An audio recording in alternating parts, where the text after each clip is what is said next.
안녕하세요. 같은 회사 다니고 있는 남편과 2년간의 연애 끝에 결혼했고 꾸역꾸역 혼인기간 4년을 버텨오다가 결국 올해 이혼을 하게 된 34살 여자입니다. 4년 결혼 생활을 꾸역꾸역 버텼다고 하기는 했지만 같이 사는 내내 남편하고 저 둘이서는 사이가 좋았다면 좋았다고 볼 수 있지 그렇다 할 큰 문제가 있었던 적은 없었습니다. 하지만 결혼 생활이라는 게 둘이서만 사이가 좋다고 해서 다 되는 게 아니더라고요. 결혼하기 전부터 시댁 식구들과는 조금 삐걱거리면서 시작을 했어요. 시댁과의 관계로 골머리를 썩는 사람이 저 혼자만은 아니라고 생각했고 남편이 중간에서 조율만 잘해준다면 크게 문제가 없을 거라고 생각했습니다. 실제로 결혼 준비를 하는 동안은 남편이 시댁 식구들과 저 사이에서 제 편을 몇 번 들어줬기도 하고요. 그런데 막상 결혼하고 나니까 결혼 전에 보여줬던 모습은 온데간데 없이 사라지더라고요. 시댁 식구들과 저 사이에 생기던 잦은 마찰이 마치 자기는 상관없고 저랑 시자들의 문제라고 여기기 시작하더라고요. 시댁 식구들과 저 사이의 문제를 해결하는 방법이 무조건 제가 참는 것 말고는 없다는 식으로 나몰라라 하기 시작했습니다. 처음엔 남편의 그런 무책임한 대응이 많이 실망스러웠고 불만스러웠지만 그냥 제가 참았어요. 괜히 신우며 시어머니하고도 사이가 안 좋은데 시댁 식구들과의 문제를 가지고 남편하고까지 사이가 나빠지는 것보단 어차피 한 집에 같이 사는 것도 아닌데 같이 사는 남편하고만큼은 사이좋게 지내자는 생각이었으니까요. 버티다 보면 언젠가 상황이 나아지겠거니 생각하고 그렇게 결혼 생활 1년을 참아왔는데 뭐 바뀌기는커녕 오히려 날이 갈수록 제가 어디까지 참는지 테스트하는 것도 아니고 더 심해지기만 하더라고요. 그래서 그때부터는 제가 참는 대신에 그냥 시댁 식구들을 일방적으로 무시하기 시작했어요. 그동안 시자들이 저한테 무슨 소리 할 때마다 알겠다고 말하는 게 아니라 뭐라고 떠들든 한 귀로 듣고 한 귀로 흘려내버리기 시작했지요. 참는 거랑 무시하는 것 두 가지가 무슨 차이가 있냐고 하실 분들도 계시겠지만 거기에는 큰 차이가 있어요. 굳이 예를 들자면 뭐 생선구이 같은 거 먹을 때 살코기 먹기 편한 부분은 남편한테 양보하고 너는 장갓이 많은 부분을 먹으라고 했다 치면 참는 건 장갓이 많은 부분을 먹는 거고 무시하는 건 장갓이 많은 부분이건 살코기건 제가 먹고 싶은 거 먹는 거죠. 예를 든 게 조금 허접하긴 한데 결과적으로 제가 참으면 시자들이 기고만장해지고 제가 무시를 하면 시자들이 더 열받아 한다는 큰 차이가 있다고 볼 수 있겠네요.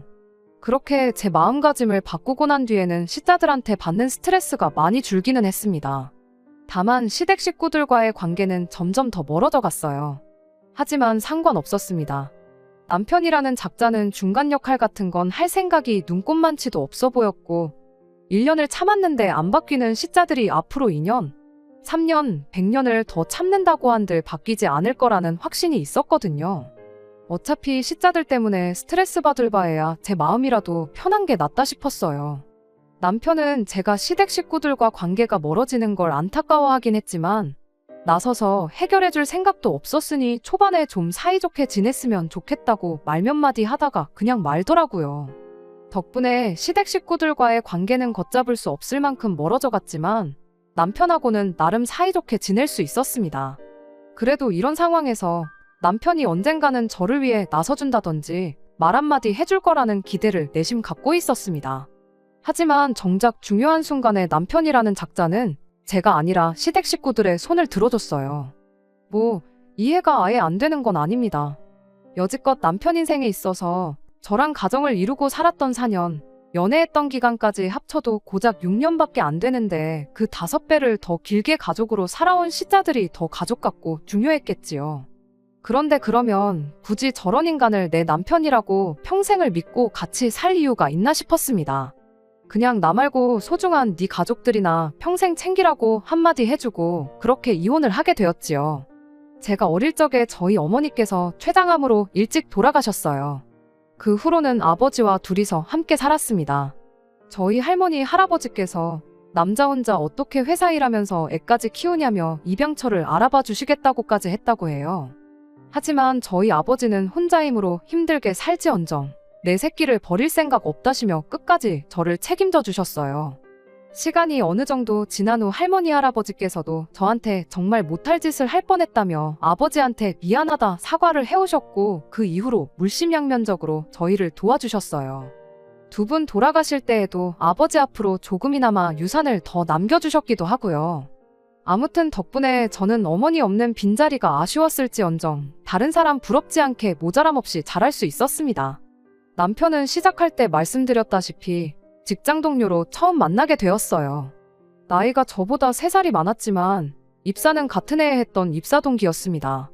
연수 때부터 시작해 같은 부서에서 일을 하게 되면서 몇 년을 함께 동고동락했고 그렇게 제가 28살이 되던 해에 서로의 마음을 확인하고 연애를 시작하게 되었어요. 저희 회사가 사내 연애를 그렇게 환영하는 분위기는 아니었다 보니 제가 부서 이동을 하게 되었고요. 아무튼 그렇게 2년간의 연애 끝에 저희는 결혼을 하게 되었습니다. 남편과는 연애하면서 아무 문제 없었지만 결혼 준비 시작하자마자 일주일이 지나고부터 시댁과 마찰이 생기게 되었어요.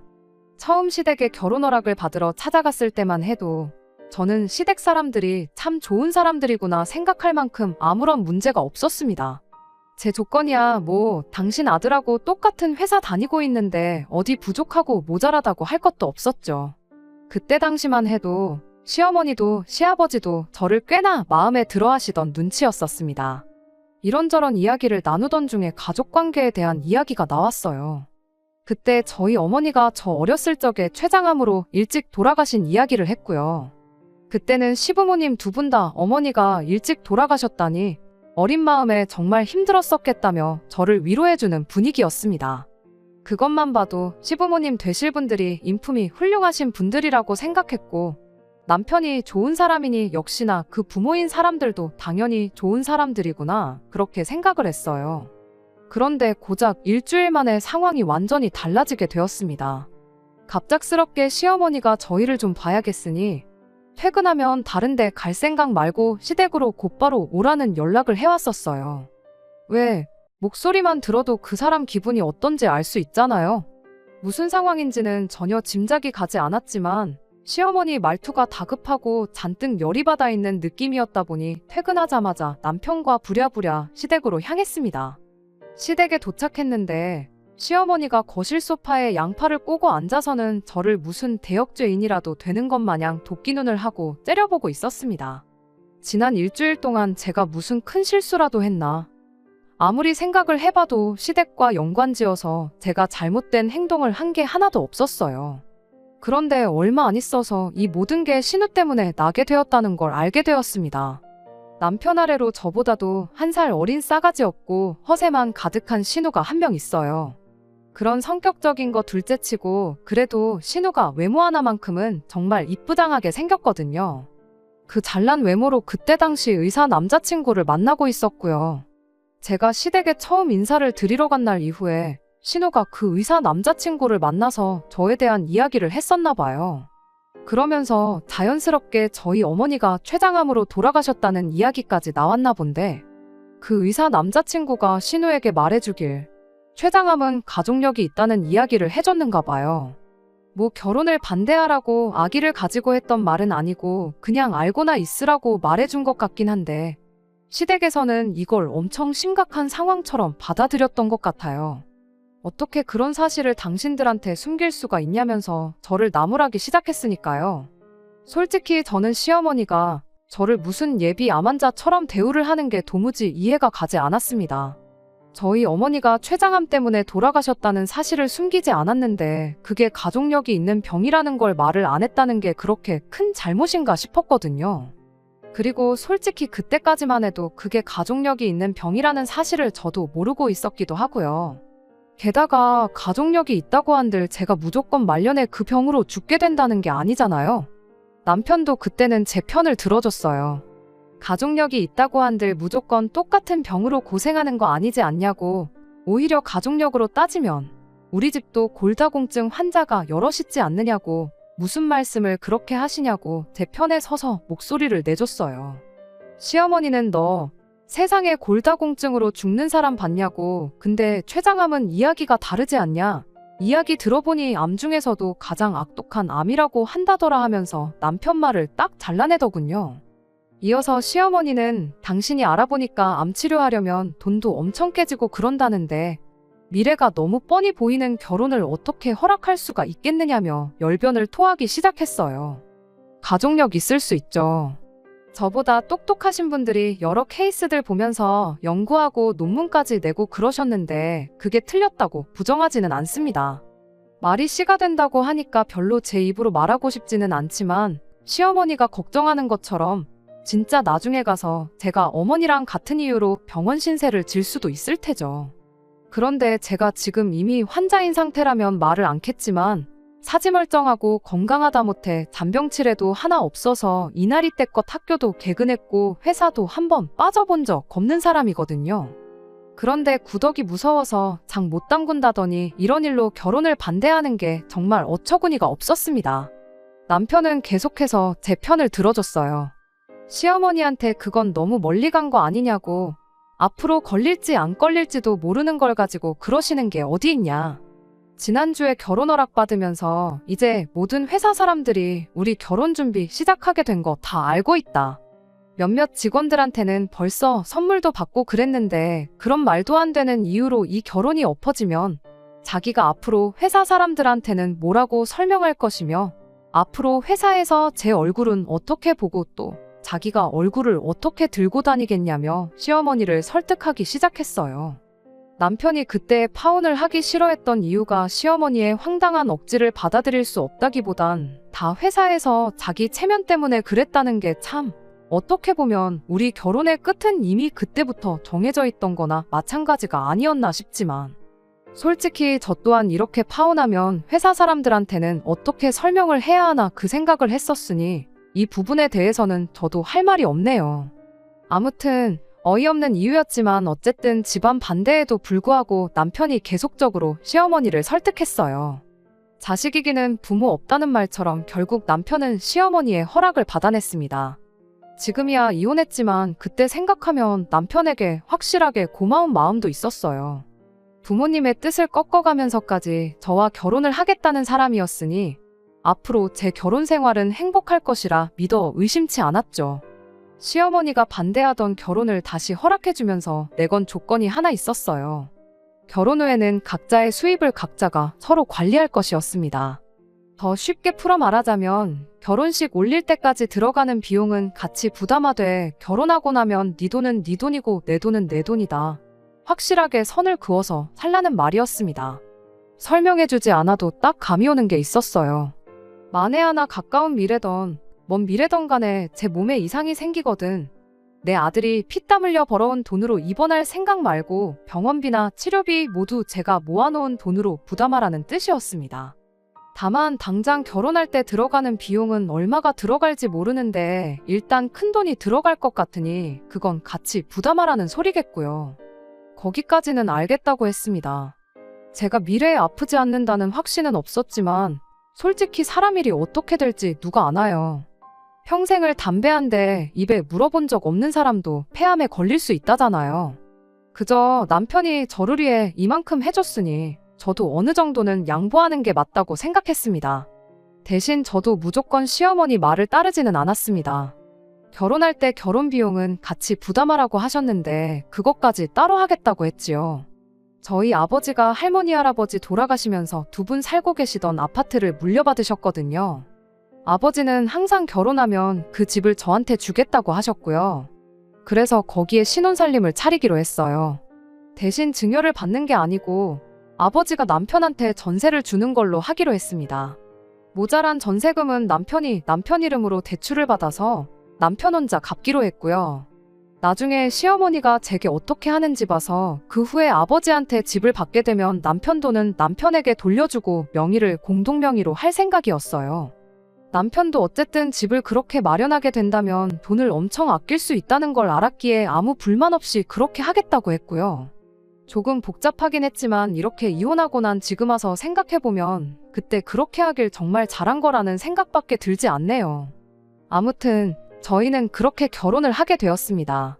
이왕 결혼했는데 시어머니가 저한테 조금 마음을 열어주면 좋겠다 싶었지만 현실은 그렇지 않았어요. 처음에 말씀드렸던 것처럼 시어머니는 별것도 아닌 일로 꼬투리를 잡으며 저한테 모질게 굴기 시작했습니다. 싸가지 없는 신우까지 가세해서 저를 벌써 환자 취급을 하면서 시어머니한테 힘을 보태줬고요. 그토록 힘들게 저를 위해 결혼을 허락받아와줬던 남편은 언제 그랬냐는 듯 저 시자들과 저 사이의 갈등에 자기는 마치 제 3자인 척 모르쇠로 일관하기 시작했습니다.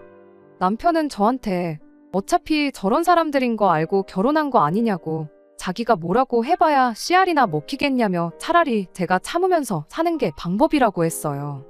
그래도 언젠가는 시댁 식구들과 잘 지내보고 싶은 제 마음이 전해지지 않겠냐. 나까지 나서게 해서 일 크게 만들지 말고 일단은 버텨보라는 식으로 말이죠. 처음 1년은 그렇게 버텨봤습니다. 반대를 무릅쓰고 결혼 허락을 받아온 남편한테 어느 정도 고마운 마음도 가지고 있었고, 남편 말 맞다나 시간이 지나면 나아지겠지 하는 기대도 있었고, 같이 한 집에 사는 것도 아니었고, 시집살이라고는 얼굴 봤을 때 저한테 부리는 유치한 시짜짐 말고는 없었다 보니 그 정도는 참을 수 있겠다 싶었거든요. 얼굴만 마주하면 제 몸 걱정해주는 게 일이었습니다. 좋은 쪽으로 걱정해주는 건 아니었고요. 다 같이 고기라도 먹으러 간다 치면 탄 음식은 발암물질이라면서 못 먹게 한다던가 유치하기 짝이 없는 괴롭힘이었죠. 그렇게 제 몸이 걱정되었다면 애초에 고기를 먹지 말라고 하던가, 간접흡연이 얼마나 해로운데 신우랑 시아버지 담배부터 끊게 하던가, 적어도 저랑 있을 때는 못 피게 하던가 했어야지. 결국 그렇게 버티고 버티다가 1년 지나고부터는 그냥 시자들을 무시하기로 결심했어요. 그것 때문에도 시댁 식구들하고 엄청 싸웠죠. 아픈 거 며느리로 받아줬더니 은혜도 모른다나 어쩐다나. 저도 제가 뭐 지금 아픈 것도 아니고, 그리고 아가씨도 저렇게 담배를 피워대는데 아가씨야말로 예비암 환자 아니냐, 의사 집안에 시집 보내려면 담배부터 끊게 만들어야 하는 거 아니냐 대들고 그랬습니다. 그 덕에 시댁 식구들하고는 날이 갈수록 사이가 안 좋아지기 시작했어요. 남편이 중간에서 다리만 놓아준다면 저도 고집을 꺾고 어느 정도 제 할 도리를 하려고 했을 텐데, 남편은 귀찮은 일을 피하려 들기만 하고 우리 둘이서만 사이좋게 지내면 되는 거 아니냐며 시댁과 최대한 왕래를 안 할 수 있게 노력만 했습니다. 시댁 갈 일 있으면 지 혼자 간다던지 하는 식으로 말이에요.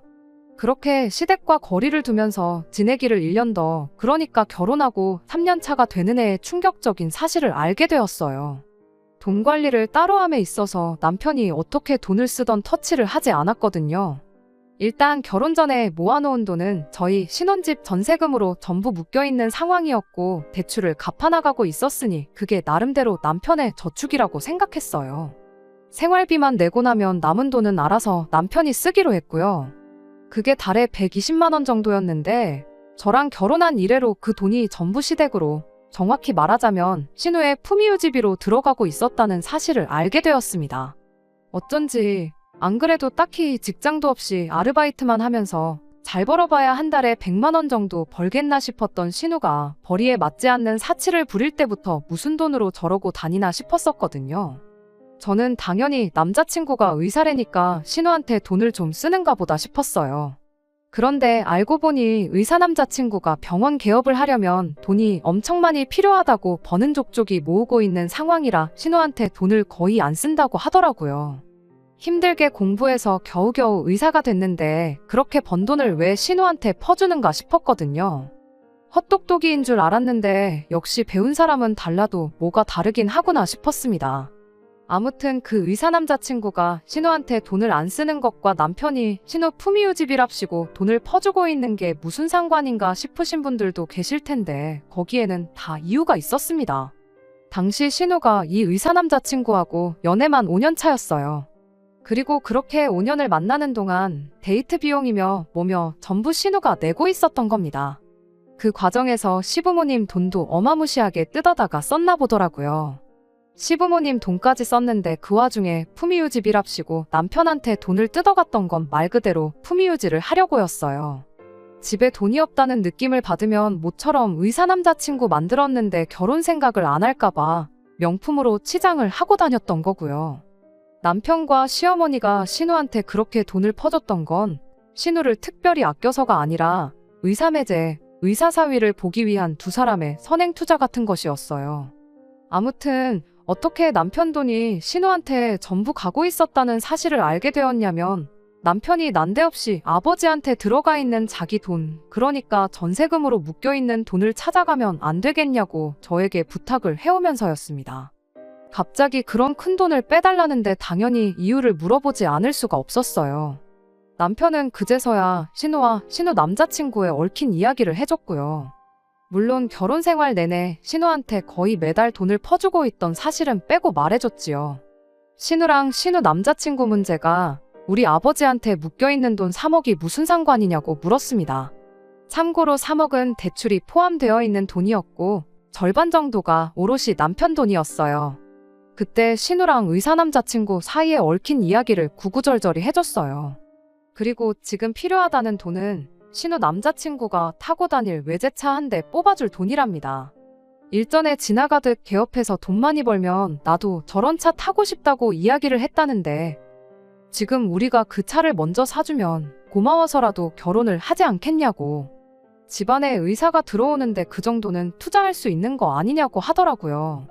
그러면 전세금은 어떡하냐고 했더니 장인어른도 솔직히 한 가족인데 사위한테까지 전세금을 받냐며 그냥 이쯤에서 집은 증여를 받으랍니다. 공동명의 안 해도 되니까 일단 신우 급한 것부터 해주자는 거예요.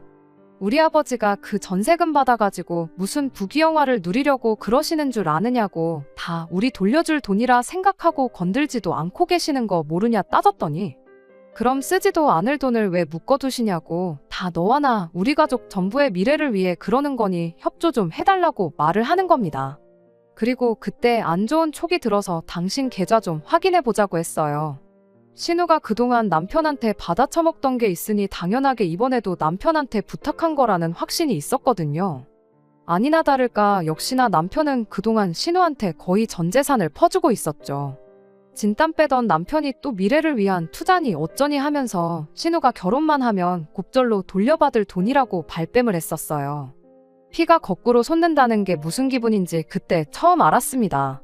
하지만 이미 신우가 명품으로 치장하는데 다 써버린 돈 돌려받을 리도 만무하고 앞으로라도 신우한테 돈을 못 주게 하는 게 더 중요하겠다 싶었어요.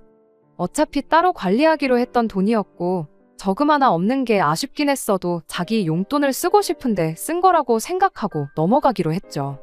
그래도 이혼당하기는 싫었었는지 고분고분이 앞으로 신우한테 돈을 주는 일은 없을 거라고 약속을 받아냈습니다. 그러면서 자연스럽게 경제권까지 제가 가져오게 되었어요. 시댁에서는 난리가 났죠. 당장 외제차만 뽑으면 결혼을 할 수 있을 거라고 생각했는지 저보고 신우 잘 되는 꼴이 얼마나 보기 싫어서 협조를 안 하는 거냐며 고래고래 소리를 지르더라고요. 여태까지 남편 돈 뜯어간 거면 충분히 협조할 만큼 했다 싶고 설령 아가씨가 그 의사 선생님하고 잘 된다고 해도 나는 거기에서 떡고물 하나 얻어갈 생각 없으니까 그리 알라고 했습니다. 이러나 저러나 남편 돈은 제가 쥐고 있었으니 시댁에서는 열불이 터지겠지만 아들을 이혼시키기 전까지는 어쩔 수 없는 걸 알고 금세 포기를 했어요. 돈 없으면 어련히 안 하겠거니 했는데 기어코 시댁집을 담보로 대출을 받아서 그 차를 뽑아내더라고요. 의사 남자친구가 타고 다닐 차긴 했지만 일단 명의는 신우 명의로 해놨다고 하고요. 대출받은 돈을 깔고 차도 할부로 질러서 달달이 얼마씩 내야 했다나 뭐라나. 아무튼 신우가 헛돈 쓰는 데는 저는 더 이상 관여를 안 하기로 했다 보니 정확히 얼마를 했는지는 모릅니다. 원래도 시댁과 왕래가 따로 없긴 했지만 그 이후에는 남편도 무슨 가족의 배신자 취급을 받으면서 시댁 식구들하고 멀어졌지요. 어차피 안 좋은 사이인데 더 나빠져봐야 뭐가 다르겠냐 싶었는데 그로부터 반년이 채 지나지 않아서 시댁과는 연을 끊게 될 정도로 사이가 나빠지게 되었습니다. 시어머니가 신우를 대동해서 몸소 저희 집까지 찾아왔어요. 들어오자마자 다짜고짜 제 머리채부터 잡으려고 하더라고요. 무슨 일 때문에 저러나 싶었는데 신우의 의사 남자친구가 결혼할 사람이 생겼다고 신우한테 그만 만나자고 이별 통보를 해왔다는 겁니다. 그러면 5년 동안 신우를 가지고 논 그 의사 머리채를 잡아야지 여긴 왜 와서 그러냐고 따졌죠. 결국엔 차까지 뽑아줬는데도 결혼 못한 건데 왜 나한테 와서 따지냐고 했죠. 애초에 신우한테 명품 처발라주고 몇백만 원치 피부 관리해주고 그럴 돈이 있었으면 학원 같은 데 보내서 문자라도 하나 더 가르쳐주고 예의범절 공부 같은 것만 시켰어야 했다는 걸 모르시냐. 돈이 없더라도 지성과 인품을 갖추고 있으면 허세 부리고 머리가 텅텅 비어있는 것보다 조금이나마 결혼할 확률이 올라가지 않았겠냐 따졌습니다. 온갖 비싼 명품과 금은 보화로 몸을 칭칭 감아놓아봐야 그 싸구려 인성이 감춰지는 거 아니라고 한마디 해줬더니 아주 시어머니랑 신우가 고래고래 소리를 지르면서 둘이서 달려들더라고요. 남편이 두 사람을 저에게서 떼어놓는 것만도 엄청 애를 먹었습니다. 하루아침에 갑자기 결혼할 사람이 생겼다고 이별 통보를 했다는 건 애초에 신우를 결혼 상대로 생각한 적이 한 번도 없었다는 소리라고. 얼굴 반반하지 가만히 있어도 데이트 비용이며 뭐며 돈까지 다 내주는데 만날 만큼 만나다가 헤어진 거라고. 보나마나 뭐 개원해준다는 집구석이라도 나타난 거 아니겠냐. 그래서 신우랑 볼장 다 봤으니까 그쪽으로 갈아탄 거 아니냐고 한마디 했습니다.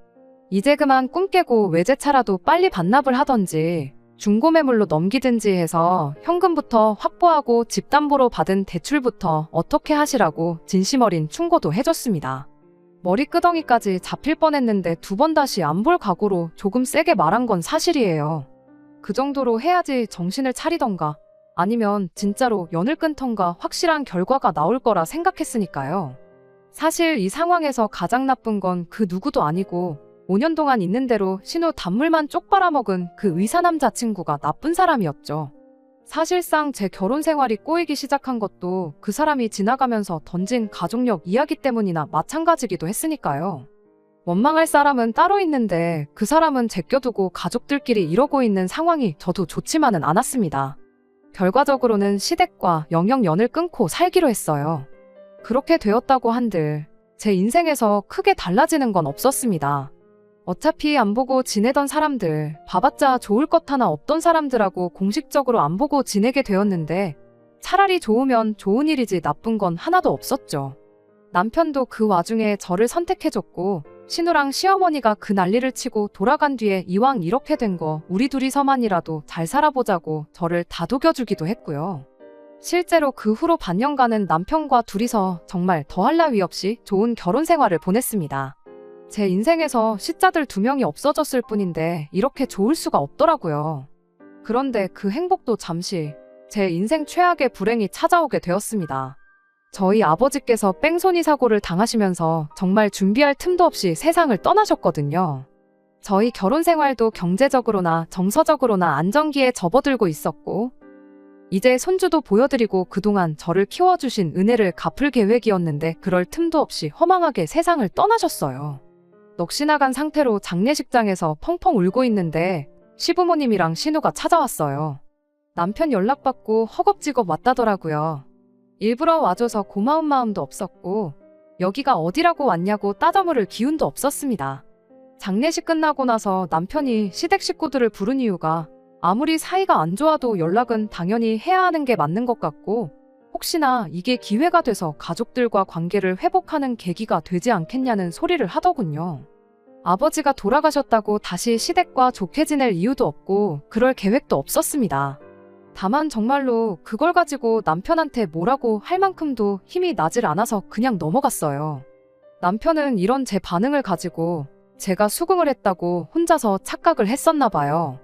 그렇게 아버지 좋은 곳에 보내드리고 2주가 지나서였나 남편이 자기랑 같이 어디 좀 가자는 이야기를 하더라고요. 어딘지 말을 안 해주는데 그동안 제가 아버지 일로 기운이 빠져 있었으니 어떻게든 제 기분 좀 좋게 만들어주려고 계획이라도 세워놓은 줄 알았죠. 도착한 곳은 제법 분위기가 괜찮은 레스토랑이었어요. 이 사람도 이 사람 나름대로 노력하는구나 싶어서 저도 애써 밝은 표정 지으면서 신경 써줘서 고맙다 말하고 안으로 들어갔습니다. 그런데 레스토랑 안에 이미 신우와 시부모님이 와서 자리에 앉아 있었습니다. 시어머니 얼굴을 보자마자 기분이 나빠져서 저는 그 길로 밖으로 빠져나왔어요. 어딜 가냐고 저를 붙잡는 남편을 밀치고 뛰쳐나와 그 길로 택시를 타고 집으로 돌아왔습니다. 그런데 기어이 그 인간이 시부모님하고 신우를 집까지 끌고 오더라고요. 잠깐 이야기 정도는 들어볼 수 있지 않냐면서 시어머니한테 기회를 좀 달라고 하는데 이야기 안 들으면 아예 자리 깔고 들어놓을 것 같아서 무슨 소리 하는지만 들어보기로 했습니다. 저희 아버지 일은 유감이다 하면서 마음에도 없는 소리를 하는 걸 보니 분명히 꿍꿍이 속이 따로 있겠구나 싶었는데 아니나 다를까 이제 너한테 남은 가족이라곤 우리들밖에 없지 않니 하면서 말도 안 되는 요구를 해오기 시작했습니다. 연락 없이 지내던 사람이 갑자기 찾아와서 잘하면 솔직히 돈 이야기 말고는 할 게 없잖아요. 역시나였어요. 신우가 의사 남자친구 태워줄 차 뽑아준다고 집을 담보로 받은 대출 3억을 저보고 좀 갚아달라네요. 그리고 이왕 갚아주는 김에 신우 앞으로 1,000만 원 정도만 더 융통해줄 수 없냐고 물어왔고요. 그러면서 자초지종을 말해주는데 참 어이가 없더군요. 그때 당시 차 뽑는다고 대출 3억을 받은 걸로 알고 있는데 차를 빨리 정리하고 원금부터 줄이라고 조언까지 해줬는데 어찌하여 아직도 3억 빚이 남아있는가 싶었는데 신우가 아주 큰 사고를 쳤더라고요. 아무리 같이 차를 타고 다니려고 했던 남자친구랑 헤어졌다고 한들 신우 허세에 자기 인생에 언제 또 이렇게 비싼 차를 끌어보겠나 싶었답니다. 그래서 그 비싼 보험료랑 유지비 내면서 차를 끌고 다녔던 거예요. 1년 뒤에 중고매물로 내놓나 지금 내놓나 그렇게 큰 차이 안 난다면서요. 거기까지만 했으면 당장 차를 정리하면 되는 거였는데 문제는 그 이후였어요. 신우가 그 의사 남자친구 결혼식장에 쫓아가서 아주 깽판을 치고 왔다고 하더라고요. 알고 보니 갑자기 혼사자리가 생긴 게 아니라 신우랑 만나면서 양다리를 걸치고 있었다나요. 연애는 얼굴 예쁜 여자랑 하고 결혼은 돈 많은 여자랑 하냐고 하면서 아주 결혼식장을 뒤집어 놓았다는데 솔직히 그 의사 남자친구가 상종도 못할 인간 쓰레기인 것도 맞고 5년 동안 없는 형편에 단물만 쪽 빨리고 버림받은 신우가 결혼식장을 뒤집어 놓고 돌아왔다니 내 신우만 아니었다면 잘했다고 완전 사이다라고 칭찬해줬을 일이었죠. 아무튼 덕분에 신우가 예식장에서 업무방해죄로 소송이 걸려서 그쪽으로 내야 할 벌금도 있고 결혼식장 엎어놓으면서 명예훼손으로 민사 걸린 게 있어서 거기에도 줘야 할 벌금도 있고 이래저래 해서 돈이 필요한 상황이랍니다. 벌금이야 얼마 안 되는 돈이지만 진짜 문제는 그 이후였어요.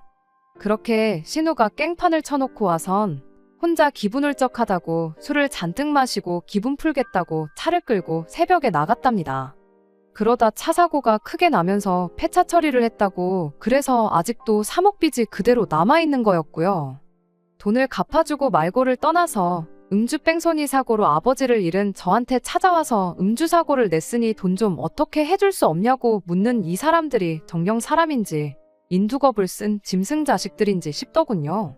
다 필요 없으니 당장 내 집에서 꺼지라고 고래고래 소리를 질렀죠.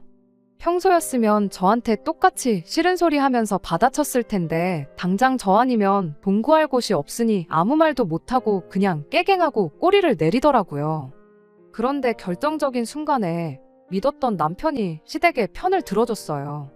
우리 사는 이 집도 장인어른 살던 집에 남은 유산까지 다 받았는데 솔직히 그 돈 해주는 거 지금 형편에 전혀 어려운 게 아니지 않냐고요.